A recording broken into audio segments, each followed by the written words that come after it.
What a night, what a game of football. There's only one place to start with that penalty. What was going through your mind at that moment, and what a moment it was?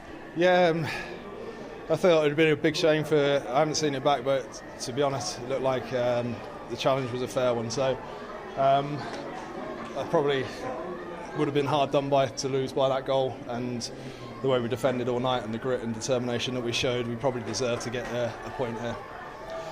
Yeah, because the goalless draw back in Cardiff was one thing, but to come out here and do the same, keep a clean sheet, what do you think that tells us about this Wales team?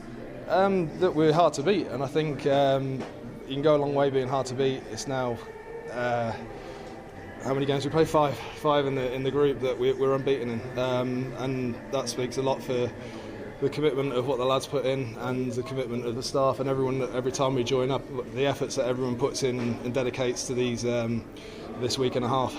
For you personally, you came in during the summer, your third game this evening. Just how much are you enjoying life under Craig Bellamy in a Wales shirt? Yeah, I'm loving it. I think this is exactly why I've come to play international football, for nights like this.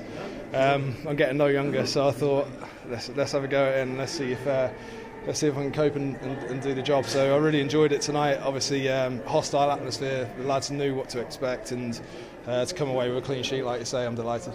Karl, diolch yn fawr. Thank you. Thank you.